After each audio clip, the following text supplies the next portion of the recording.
Hey folks, welcome to a SideCast we're doing this time around. We just decided to more or less talk about IDW's recent kind of soft-ish reboot of the Transformers. They've basically come out with two titles right now. One's called More Than Meets the Eye, and the other one is Robots in the Skies. Pretty much, I guess, for people to kicking out some nostalgia as far as the titles. Also, these are two very different titles, kind of like back in the, I guess, old days of the 90s where they had, like, you know, the X-Men teams that were blue and gold and stuff like that. It's kind of like that. The characters in each book are, you know, a different team, if you will, and they have kind of different themes as well. So we're just going to kind of get into that this week. Also, there's a series called Autocracy out. I'm not really going to talk about it because I haven't read it, but if anybody wants to mention anything about it, that's fine. Yeah, I've got a couple of the fanholes here with me this week. I am Tony Chainclaw, and whoops, I blew up that shuttle. Hey, what's up? This is Derek WC. Hey, it's Mike. Scum? Why is my name Scum? Hey, this is Grimlock, and I have been exiled to the planet of the Drifts. Nice. I guess the most obvious way to start this is with More Than Meets the Eye #1. That was pretty much the kickoff of the series, and like I said, I mean, would you agree, Mike? It's more or less a soft reboot in a way. Yeah, you know, they always say, like, you know, like it's the usual company line, not just with IDW, but with like Marvel and DC. When, you know, new writing team comes on and they're like, oh, this isn't a reboot, but, you know, it is, but, you know, it isn't, but it is, you know. Yeah, because, I mean, they do take a lot of things that have been established in previous stories, but, I mean, as far as I could say, as far as my own perception, they just haven't forgot the shittiness. They're just trying to make the shittiness work. Well, it's like I'm easier on it this time because they're rebooting into something superior instead of, you know, just ditching everything pretty much that was, you know, they're ditching stuff that wasn't working, basically. Yeah. Well, I mean, I guess they should fill the listeners in, at least on, like, the basic premise for, like, the first issue of More Than Meets the Eye. The basic idea is, after all this shit that's happened in IDW for the last few years, let's just start with all hell Megatron and go forward with all that crap. That's just pretty much is where it started spinning wildly out of control. They decided to kind of, like, you know, like we said, you know, not really, but yeah, but not really, reboot the series. More Than Meets the Eye takes place solely on Cybertron. There ain't no fucking humans around. It's basically a Transformers-driven storyline. No Spike, no Verity Carlo, no Hunter Onion's corpse laying around somewhere.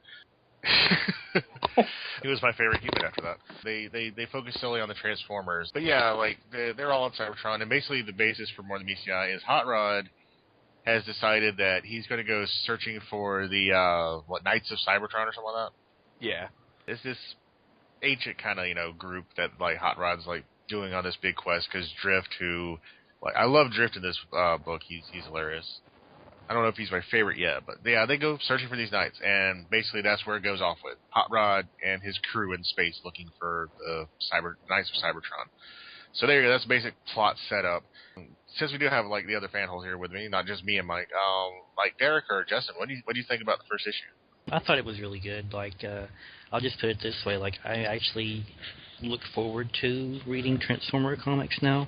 Like, before this, I think I'd only read the Megatron Origin, Last Stand of the Wreckers, which I really liked, and then the Planet of the Drifts miniseries. And, you know, like I said, Last Stand of the Wreckers was really great. I really liked that. Then the other two, like, they were kind of like, they were okay. Like, Megatron's Origin was, you know, it was what it was. Planet of the Drifts I didn't think was terrible. It was just, you know, it was okay. But like, they like reading this, like these new comics, like these are really great. Like, they actually get me, you know, excited to read Transformer comics like month to month. And, you know, I like odd characters like Metal Hawk. Like, I kind of attached to him. I always liked him in, you know, Master Force and or whatever, you know. And he kind of, like, once you have the Power Masters come in, he kind of gets pushed to the side. So it's kind of see him, like, you know, I mean, it's not the same G1 character, but it's nice to see, you know, him come back, and, you know, maybe I can see him, like, having some kind of, like, you know, importance in future issues. Yeah. Yeah, I guess that's one thing I didn't bring up that I should mention. Like, Prime and Megatron aren't really big characters in this book at all. They're not even shown in the first issue. You think that was a good idea, or do you miss Prime and Megatron? I didn't really even miss them in the first issue. No, I read that. I guess it's like the prelude to this kind of like soft reboot or whatever, the death of Optimus Prime, which misleading title, but whatever. But I thought that was a really good kind of like way to get rid of Prime for a little while. Like, I don't really miss Megatron. Like, I like having the focus on Rat-Bat or Starscream or Shockwave or whoever. So I don't really miss them. Me and Derek are secret brothers. We both really like Rodimus or Hot Rod. So it's nice to see. Not only does Rodimus have the spotlight, but he's pretty much the Cyclops of his own book. So that's really great.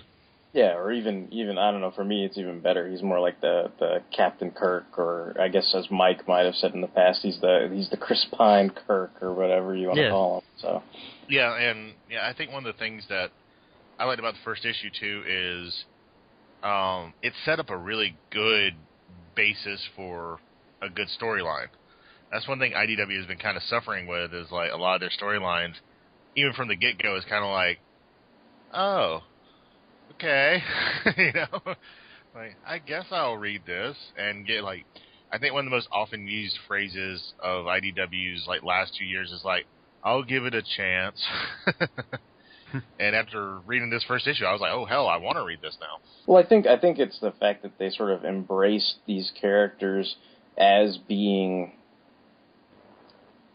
having human characteristics, just as personified characters, because I think a lot of the writers, at least the previous writers, seem to fall into that trap of, I don't understand these characters. I need to throw in a bunch of humans and a bunch of other stuff going on, to make it relevant to them, because they somehow couldn't comprehend or handle the concept of a living robot. Most people, sometimes people take the personification or the analogy too hard. Like, I think Autocracy, I know Tony mentioned it, but I think that kind of is too close to home for me. It's like it's trying to be too relevant, in the context of, an alien society and transforming robots, where you just want to, it's kind of escapism in a way, but, you don't want to, it's hard for me to escape in Autocracy because it seems to, it constantly has a bunch of buzzwords where it's like, terror and politics and, things that are going on right now. So it's a little harder for me to escape into that. Whereas with, More Than Meets the Eye, you've got the kind of outer space stuff. You've got characters that people like. I mean, it doesn't just have to be Rodimus Prime. I think there's side characters in there where you're like, oh, look, there's Rewind, and he's constantly, interested in Autobot history and, recording everything and basically documenting everything. And he's kind of like the kid on Stargate Universe, who always had his Kino running around and taping the whole entire mission and stuff like that. And then you've got, other, like Justin was saying, there's plenty of different diverse and, I wouldn't say quite obscure characters, but minor characters in Transformer lore, like, Tailgate and Swerve. Like, I'm kind of like, oh, I remember those guys. I had those toys, and stuff like that. So it's kind of fun to see guys you recognize show up, but maybe they're not necessarily, the main cast member, but they all seem to have distinct, clear personalities and are interesting to see. So, do you think it was just kind of a happy coincidence? Anybody can answer this one. That they even kind of, like I said, I don't know if it was on accident or on purpose. They even have like the big three kind of set up from Star Trek, where it's like Bones, Spock, and Kirk, and then this one it's Hot Rod and Drift and Magnus. Yeah, I think I kind of call Magnus like Riker almost. Like, he seems more like Riker to me. But yeah. And what do you call? But I guess Ratchet is filling like the Bones role almost. Yeah, he's being ornery and cranky and stuff. But Ratchet, like, pretty much, if you'll remember, like, Infiltration, Ratchet was, like, the main character of the very first IDW arc, so he's kind of, like, a major character again, because he's kind of faded into the background. Yeah, it kind of, I don't know, it kind of made me laugh, too, because he gets a bigger role in issue 2, but I like Brainstorm too because he's like incredibly jealous of Perceptor. He's like, I'm fucking smart too. Well, that is kind of funny how they're like, they're like, hey, Rodimus wants to talk to the smartest guy on the ship. It's like, yeah, well, Perceptor's not available. Okay, let me talk to Highbrow. And it's like, God damn it, I'm Brainstorm. Like. My name is like Storms of Brains. I just like how, like, it seems like the last writer and even like Shane McCarthy, the writer of All Hail Megatron, like sometimes when you're not, like, some writers are not so familiar with like Transformers, like they are deathly afraid of any character beyond like 1986. So it's like, pretty much the movie characters get in, but everyone after them don't. So it's refreshing when, you see characters like, Chrome Dome and Brainstorm and Swerve and people who didn't, like, really get that much spotlight in the original cartoon, per se. Yeah, I was going to ask you guys also, one of the more controversial characters when he was introduced was Drift in IDW because he was basically a Mary Sue fanboy character. He was fan fiction all the way. Like, I'm a samurai and all that. And we've talked about him at length before, so this is not what that's about. I was going to ask you guys, what do you think about his character shift in this kind of, guru to the stars, thing to Hot Rod? I think it's like the first time he's had a like legitimate reason for being in the story. So. Reason. I also like his hippie love speak. He's like fucking always saying. Yeah, must be positive. Like positive energy, yeah. Or at the end of issue 2, when Rodimus is like, so what do I tell everyone? And Ultra Magnus is like, tell them everything sucks. Tell them the hard, cold facts. And like Drift's like, oh, focus on the positives. We got to do this and that. And Rodimus is like, okay, so I go with a mix of depressing and offensively upbeat. Thanks, guys. Yeah, I think that's one of the things I really like about the writing style. I mentioned it to you before, Mike. It's almost Whedon-esque where they're really good at doing dramatic things where you're like, oh shit, the shit hit the fan here, but they're equally just as good at like the next panel, like throwing out a quick joke, and you're like, that's funny. He's good. He's James Roberts is a good. People say this. He's like a good master of mood whiplash, where like you're feeling one way, and then you turn the next page, and you're like, holy shit, different emotion.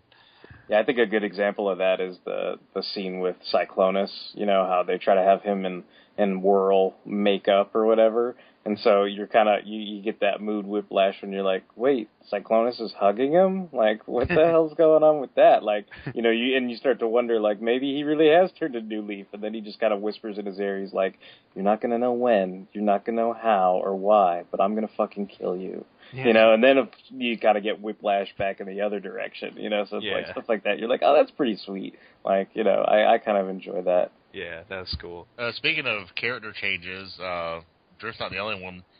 Derek just mentioned Whirl when he's talking to Cyclonus. Yeah, Whirl's fucking nuts now. Yeah, apparently. He's into, I don't know what you call it, robotophilia or necro porn or something. Oh, man. I guess I should explain one thing. The reason when Mike was talking about the grim and gritty thing, well, not grim and positively upbeat. At the end of issue 1, the ship that Hot Rod takes off in with his crew blows up, pretty much. And at the beginning of issue 2, we find out that it didn't blow up. They actually made it through their little warping sequence, but the ship got fucked up and they had to crash on a planet they don't really know where they are. So that's where it gets really interesting. They're lost in space. In a cool way. But in a cool Poor way. Hyperion. Yeah, like I said, there's like a lot of... I can't believe all the characters. Was it you, Mike, who was saying, like, you were just amazed at, like, in one scene, I think it was in issue 2, in the background you see, like, Sunstreaker, Brawn, and, like, a lot of... What I was amazed about was that, like, in the first issue they say, like, the crew was, like, 200 people. So I was kind of like, well, they pretty much already introduced all the major players, it seems like, in this first issue. So I bet, like, the crew is mostly, like, either obscure guys or red shirts, pretty much. But, in issue 2, you see, Sunstreaker's there, Brawn and Gears and, Hoist and Grapple and Inferno, and I'm like, oh, well, so, that's pretty awesome. And it's even Perceptor, who only gets like one scene. It's like, wouldn't you'd figure he would be like one of the front runners of the comic, but it seems like characters like Chrome Dome and Brainstorm get more screen time than him. So I think that's kind of cool, actually, because it doesn't rule them out, but it's like they're not the focus, right now, because like Sunstreaker and Perceptor have been like the focus in recent IDW comics for the past few years. So yeah, it's kind of nice to they're giving like the not really new kids, but the kids who don't get a lot of chance to shine a chance to shine. Yeah, probably one of the biggest things in issue 2 that threw me off. The track you heard Mike mention one of his lines earlier in the opening. Skids motherfucking shows up, yo. And it's a very interesting debut for Skids, wouldn't you say? Yeah. Very interesting indeed, yeah. And like at the end of issue 1, like that future message said, don't let them take Skids on, don't. So who knows what's going to happen, Yeah, exactly. Here I thought it was just because, he was a worrywart, mopey guy from the Marvel comics, but yeah. Apparently that's not the case. So. Yeah. Yeah, it's really weird, like you said, Derek, you got used to that characterization in the Marvel universe, and that's when he's kind of a badass. Yeah.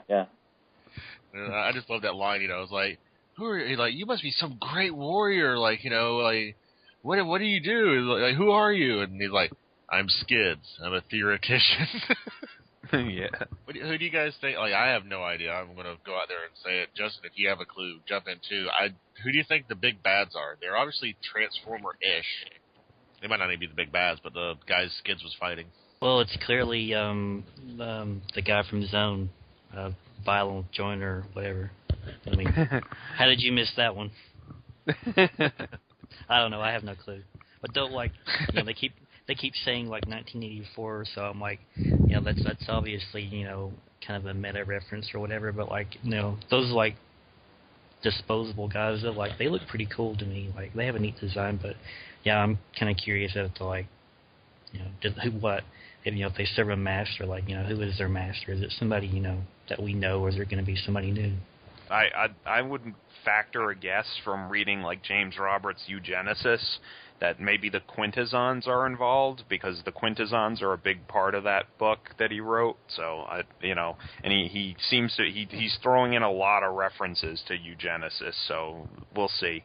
I have to read that, so I actually can be in the know, yo. I guess like one thing I did want to address before we go to Robots in Disguise is what do you guys think about the art style? I dig it myself. Yeah, well, I like Nick Roach took care of the first issue, and Alex Milne took over the second. But he'd really made his art like match up with Nick's, so that was pretty awesome. Seamless, wasn't it? Yeah. I like that it's consistent, like, I mean, I'm far be it for me to be someone who likes a house style or anything like that, but it's nice to, read an ongoing story where, because, I mean, as opposed to, like, say, the Bumblebee miniseries and the ongoing and all these things where they're like, oh, yeah, we'll just let people draw the characters however they want. So, in one issue, it looks like the G1 Bumblebee. In another issue, it looks like the Michael Bay Bumblebee. In another, and you're like, wait, these are all the same storyline? Like,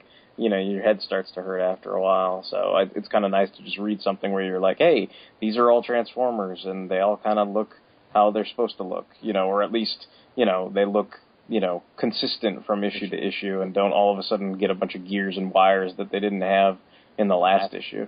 Yeah, it'd be like if Peter Parker was like when he was in the Avengers, like in Amazing he's in his regular Spider Duds, and like Spectacular he's in his black costume, and in like Avengers for some reason he's dressed like Scarlet Spider, and nobody says a damn thing. It's kind of more like he has that like Eric Larson arm from that Spider-Man run where his arm was broken and he had that big cyber arm and the little eye patch and everything. It's like all of a sudden he's got that, and you're like, hey, where'd that come from? It's like, no. He's always looked like that. You're like, no. No. There's a couple IDW titles that I said I'd give a chance, and I didn't really ever even give them a chance. I read the first issue synopsis and was turned off. But these are actually comics that I like records that I put down and read and got through the whole issue, and I liked it. I want to see more. So that's the best thing I can say about Mortem ECI. Do you guys have any final thoughts on Mortem ECI before we move on to Robots in Disguise? I'm looking forward to finding out what the whole mystery is with Rewind. I know I mentioned that in a previous podcast, but I just thought I'd throw that out there again. Yeah, I was going to say, I want to make a prediction. I actually think, just based on what I've read from James Roberts, in Wreckers and all that I think Swerve is going to die. Just because it seems like he likes making characters really, popular and stuff and then killing them.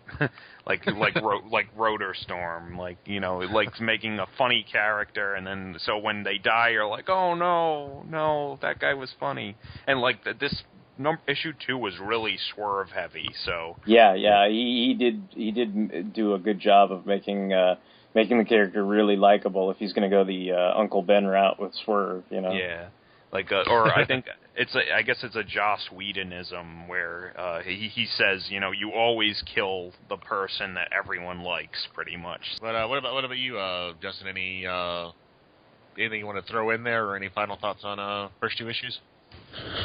No, just I really enjoy it. Like I said before, I like, reading Transformers month to month again, and right now I'm just kind of happy with that. I'm curious about where the story's going to go, obviously, and I'm kind of curious about, will some of these guys we saw in the background, like Mike pointed out, or will some of those guys get a spotlight? And other things I appreciate is stuff we already mentioned, some of those guys from Rebirth. They get some screen time, so I'm always happy for that. I dig those guys, too. Cool. I guess, as they would say in the comics, meanwhile, in Robots in Disguise, which also has 2 issues out currently as we record this, things are totally different in that book. We're back on Cybertron. Some of the characters who were in Mortem ECI are the main characters in this book. You have Bumblebee and Prowl and a few others. And this one's more of a take on them trying to rebuild their society on Cybertron with a lot of hurdles. It's a little bit more political, but thank God it's not dry and boring politics. It's actually entertaining stuff, and a lot of scheming and a lot of, I don't know, just really good stuff. I mean, you guys jump into it, man. What's some of the stuff you like from Red? I wanted to ask you, Tony. I think I emailed you right after issue 2 came out, where I was like, oh, Prowl got to be awesome in issue 2. Did you like Prowl's portrayal in the last 2 issues of that? Well, first of all, he actually gets to kick ass physically. He takes down our good buddy Skywarp in issue 2 with a couple of well-timed attacks. And yeah, the whole logical, strategist Prowl, that's how you should fucking write Prowl. and the fact that he even makes fun of himself for, not coming up with the best, clever catchphrase when he finishes the battle. He's like, oh, I should have said that. That would have been much better. Yeah. Yeah, I really, it seems even though I really like it when Prowl's written as, I guess the term is magnificent bastard. I really like it, but John Barber, who writes Robots in Disguise, he kind of infuses Prowl with some more likability too. So he's more personable. So I really dig that. Yeah, he's still kind of a jerk, but as some people would say, he's our jerk. Basically, the main character though is Bumblebee. He, for people who may not be totally caught up on IDW, he was made leader of the Autobots for a while in the ongoing. Then Prime came back for a few minutes for a big, whatever hoopla event, and now he's back to leading the Autobots again. What do you guys think about old BB being in charge? I think people, I don't know, people are when they hear that, they're kind of Bumblebee is the leader, meh. But when you actually read the issues, it's exactly how it plays out, because it's clear Bumblebee is out of his depth. And he, things are not going well, so I think that's realistic, more or less. Yeah. Yeah, that's kind of how I felt. When I remember when Mike was all hyped for these comics to come out, and he was like, "So Bumblebee's going to be the leader." I'm like, "Wait, what? Say what now? Is it things in the Autobots really got that bad that Bumblebee is the leader, like over Prowl or somebody's, but kind of like Mike, once you sit down and read it, you're just like, oh, it is kind of the point. Like he's making really bad decisions and all this stuff, but I'm sure eventually there'll be some fallout from that. Well, yeah, like Bumblebee's trying to be the personable one and trying to be like the inspirational type, and like because Bumblebee is leader, but Prowl is definitely behind the scenes, quote unquote getting shit done, Yeah. Well, like I get I think I actually have to praise Mike Costa for in The Ongoing, because he actually wrote a good Prowl line where Prowl's like thinking to himself and he's like, I don't want to be the leader, that's too much exposure, I'd rather be the guy like behind the leader, and that's how I think Prowl should always act, because he's the one who does all the dirty work. He's like Tom Hagen, he's Robert Duvall, so yeah, he works better when not all eyes are on him. Yeah. The funny part though is that Bumblebee is clearly not Marlon Brando or even Al Pacino. Because it's like even in The Ongoing, I was always kind of like, oh, this is not gonna end well or whatever. And I guess I see what you guys are saying. You can see all the mistakes and everything. And I guess in some ways that does make it akin to modern day, human politics, if you will, because, everybody's going to point to some political leader that they think is a figurehead for somebody else. And, Bumblebee's probably a good analogy for that kind of, thinking, where you're like, oh, well, Bumblebee's the figurehead for the Autobots, and yeah, he's trying to make strides and have discourse with, the, I guess what they're calling the Nails, the non-affiliated, what do they call it? The non-affiliated life forms? Indigenous life? Yeah. Yeah, and it's like, I guess you've got Metalhawk, who is their sort of de facto representative or whatever, and they're trying to have these kind of talks and everything. But at the same time, Prowl's the one who's got all the Decepticons on a leash, going around policing, all these idiots trying to graffiti and tag up Cybertron or whatever the hell's going on, and you're just kind of like, okay, but at the same time, Bumblebee, it looks like they're going to put Bumblebee in a position where he has to make hard choices, and it looks like he's actually willing to do them now, because I think before it was kind of like, I think in The Ongoing, he was always frozen in his tracks, at least from what I read. It's like, oh, I don't know what I should do. How can I be like Prime? What's going on? And then all this stuff would happen around him, and he had, no control over it. But at least at the end of the first issue, he's kind of like, look, we've got some fucking chips in your head. If you don't do what we say, I'm going to use them. And then the guy's like, oh, I'm going to punch this... and it's just like, all right, I used it. And yeah, it escalates everything, and it makes everything tense, but that's good for the story, at least. And it, at least, it kind of gives me a nice feeling of resolve that, Bumblebee's not going to be that kind of clueless deer in the headlights character he was in Ongoing for this entire run. I think people are going to try to out-scheme him. I think Starscream's going to make a play, but at least I think he's a little more on top of things than he was in the previous series. Well, Starscream definitely, he, after being pretty much absent from the first issue, he definitely comes back full barrel in issue 2. At the time, in the first issue, Ratbat's in charge. Nobody laughed. He was in charge of Marvel, too, for a little while. Shut up. I always liked that. I don't know. I just I'm like, where does it say you have to have a humanoid kind of form to be have any kind of authority? Pretty much. I remember being a little kid and hating that because I had that discrepancy between the Marvel comics and the cartoon, and I was always, when I was younger, I was always kind of like, oh no, this should be more like the cartoon. This is ridiculous. This is one of Soundwave's cassette tapes. It shouldn't be in charge of. It shouldn't be telling all the other Decepticons what to do. But I think sort of in retrospect, and especially after reading all the Simon Furman stuff, and later once there was no cartoon and that was the only thing you had, you became more adept to accept the convention of that kind of situation. And, if you've read the Marvel comics, you're not going to walk into the series and go, what? Rat Bat's telling all these guys what to do. I kind of like all the backstory about how he's like a senator, because I'm kind of like, fucking senators. Like, of course that's what he'd do.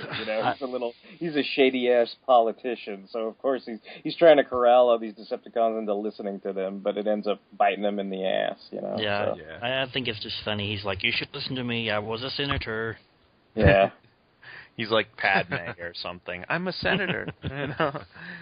I will not lead the Decepticons onto He's a like, no, course that will Bumblebee, lead to we war. can't. No, Bumblebee, we can't fall in love. I'm a senator. I hate the Cybertron. It's all metal and hard. But your wings are soft, like purple rose petals. I gotta say about Derek mentioned the blowing offs of heads and stuff. I like to say one of my conventions is like if I'm cool with you dying if you have a stupid name. So Horrible getting his head blown off is totally cool with me. I'm like, yeah, you should kill off the people with all the stupid names. That's the goal of the series. One thing I guess it should fit with my comic convention, because I think technically Horrible is a lame 90s character by any way you cut it, right? So. Yeah, and as I was telling Mike, this will be the fourth Headmaster character who's died because something horrible happened to his fucking head. Irony. Very intentional irony, not oh, that's just funny how that worked out. Yeah, I'm pretty sure they planned it that way. Everybody's a headmaster, they die, they're gonna have their head blown up. I know we were talking a lot about all the leadership structures in regards to the Autobots, but since we brought up Rat Bat, I'm just curious what you guys thought of the way it seems like Soundwave and Shockwave are just hanging back, kind of letting Rat Bat hang himself with his own fucking leash. Was that kind of the take you took, or were you kind of wondering, are they going to make any moves, or... Yeah, definitely. I like Shockwave is just yeah, do whatever you want, Rat Bat, whatever, Yeah. I think he says, events will play out as they will. Yeah. Whatever. Yeah, I think they're waiting for another pony to come up to bet on before they make their move. They're just this is the opening act. We haven't got to the main concert yet. We're just gonna wait and see what happens. One thing I was gonna bring up that is, no, I was just laughing. I'm like, Rat Bat's the pre-show, Yeah. But one thing that they touched on in issue 1, I don't know if it's going to be a continuing subplot. They didn't really come back to it in issue 2. But Cybertron is kind of attacking people. And Wheeljack and Ironhide apparently are trying to do some studies on that, which I thought that was kind of cool. Cybertron's been so fucked up that now it's attacking its own inhabitants. Yeah, it kind of got reborn when Prime opened the Matrix at the end of Chaos, which was the storyline before this reboot. Cybertron kind of got reborn into sort of a primordial state, so it seems like it's got active and alive plant life or whatever. So that's kind of cool, I guess. Yeah, I hope they do more with Wheeljack. He's always been a favorite character of mine. He seems, well, according to the what do you call the blurb for issue 3, he seems to be taking the center stage in issue 3. So cool. I know that'll be definitely something worth checking out. Have you? I wasn't sure, Derek. Did you say you've read issue 2 of Robots in Disguise or no? Yeah. I read both issues. Yeah, and I even, like I said, I even read a little bit of Autocracy, but I think that was a little too close to home for me, so I don't know that I'm going to keep reading that one. But I like you guys, I've been enjoying reading these new books a lot more than I ever have the recent ongoings that they've had from IDW. That's cool. There's one last thing I want to hit on before we probably wrap this up. I just brought it up because you were talking about Starscream. At the end of issue 2, spoilers if you haven't read it, whatever. By the time this comes out, fucking issue 7 will be out. Starscream apparently joins the Autobots. And it's not the fucking Armada Starscream where he's like, I love minicons, let's help you out and shit. He's obviously got, a scheme in his head, but he also does a lot of introspective, thought bubbly stuff, which kind of makes me wonder if he doesn't seem like he's being evil. He's just, he's doing what he said, like when he was in the jail cell. He's looking out for himself. So I'm not even sure if he's really, completely doing this for the Decepticons either. I mean, what do you guys think about that? I think it would be cool if he actually, was an Autobot for a while. I mean, even if he's just pretending, even if it is just a scheme or not, I always thought that would be a cool idea for, for him to switch sides. That's, one of the few things I can say I liked about Armada is, I like Starscream, and, I could see him being, the Spike, in Buffy. He could be the Spike of the Autobots. You never quite know what he's going to do. He's like a, loose cannon or whatever. I think that would be pretty neat. I don't know that just to offer a different take on it, I don't know that I felt like his declaration was a declaration of joining the Autobots as much as it was a declaration of joining the Nails. In terms of pitting people against each other, I think he's looking out for himself, but I don't think it's going to be a situation where, he, burns off his Decepticon sigil and puts on an Autobot one. I could be totally wrong, but, I will join you, Bumblebee, and the Autobots. I thought he said that. I could be wrong. It's been a couple weeks since I read it. Am I correct? I don't know if he uses, that. Yeah, I don't think he uses the word Autobots. He kind of says Cybertronians. So I was just kind of taking it as, I was going to say, I think, Barber's kind of setting it up as, sort of a triumvirate, of Bumblebee, Metalhawk, and, Starscream, so, a representative for each, minority group, pretty much. Yeah. The Illuminati. Cool. Yeah, I just, had some ideas. I do like the fact that they're giving Starscream something more to do. Also, R.I.P. poor Ratbat. He'll be back. Come on. As soon as someone needs him, he'll be back. Yeah, I dug that, though. I liked Ratbat as leader, but, I think it's a sign of good writing when they kill someone off, and I'm like, yeah, that makes sense. That the events played out, though, as far as they could, and that made sense, so. You tape-filled idiot. You tape-filled idiot. And for anybody interested, another spoiler, the bitch is back. RC is back in her assassin glory, killing people, so you'll have that as well. As long as you ignore IDW RC's origin, she's a pretty cool character, yeah. Yeah, that's something I wanted to ask you about. What is up with RC? I know she was didn't they try and set her up as Quintesson double agent and Dreamwave? I don't know anything about her in IDW. Oh, in the deal with IDW, go ahead, Mike. You can explain that one. Well, technically, the way Furman set it up was Transformers were totally genderless up until G-Axis created RC, and he introduced gender into, her or him or it. So she's the first female Transformer, but not even used to be named Ted. Yeah, not even that. She's the first Transformer with a set gender. So it's I don't know. It's kind of it's kind of you're kind of ooh, but then you're kind of but then you're kind of I don't know. But in whatever case, she's the experiments performed on her had made her pretty much insane and crazy, and and given her lipstick for some reason, but whatever. But on the plus side, they also made her a badass, which was kind of cool. Yeah, she's a pretty I kind of want to think. Well, I kind of want to think of her as Illyria from Angel, kind of where she's totally vicious but Illyria's more calm than she is, I guess. So. Yeah, I call her Mila Jovovich.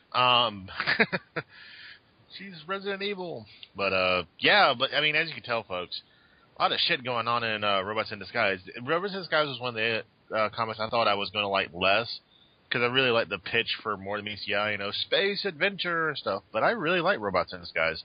I guess it doesn't hurt that Prowl's in it, and I've always been a Prowl fanboy, so, it does kind of... Yeah, it's kind of close home. Was I gotta read Prowl. But as far as my my final thoughts, I guess both books are really good. I know there's only 2 issues in on each one. Probably normally it'd be oh, that's not enough to really go on. from IDW's past efforts, this is a lot to go on. I hope they keep this direction, and that's all I got to say about it. Any final words from you guys? Like you said, I hope that these creative teams like remain in place for a good long while. Derek or Justin, anything else? Needs more Drift-a-Coon. Drift-a-sama. Well, just like I said before, like I just really enjoy reading Transformer comics that are good again. I mean, I wasn't there for all the from what I can tell from your guys' comments is like years and years of like terrible Transformer comics. Like that's how I knew not to like read the ongoing or Infestation or whatever was going on. But like I said, I'm just happy to have like some good Transformer comics to read. Like it's been a while. Yeah. Exactly. Yeah. What about you, Derek? Any final words? Or Yeah, I really like the books a lot. Like they've got a lot of twists and turns and stuff like that. So if you like, characters with their one-upmanship, and turning the tables on each other, I think the books are good for that kind of thing. And you definitely get invested and want to see what happens the next issue. So I think any comic that does that, that makes you want to find out what the mystery is behind, Rewind, or, see how Starscream's going to one-up, Metalhawk and Bumblebee, or, see what's up with, Cyclonus and Whirl and how they're going to, go at it, and, what the deal with, the planet that Rodimus and his gang are crashed on. Basically it's all stuff that, to me, is very engrossing and entertaining. I think that's pretty much all we have to say about these 4 issues of 2 comic series that we obviously enjoyed. So Transformers, More Meteor and Robots in Disguise from IDW. Totally check them out. I mean, if you haven't read Transformers comics in a while, you might be pleasantly surprised. We will continue to try to give you most current information on comics and movies and our thoughts on it. Our views on what's going down. On the SideCast and on the podcast proper. Until then, this is Tony Chainclaw. This is Derek WC. Mike Thunderwing. Justin Grimlock. And we will see you next time on the SideCast. What up? Oh, by the way, totally killed Draft. That was Ultra Magnus.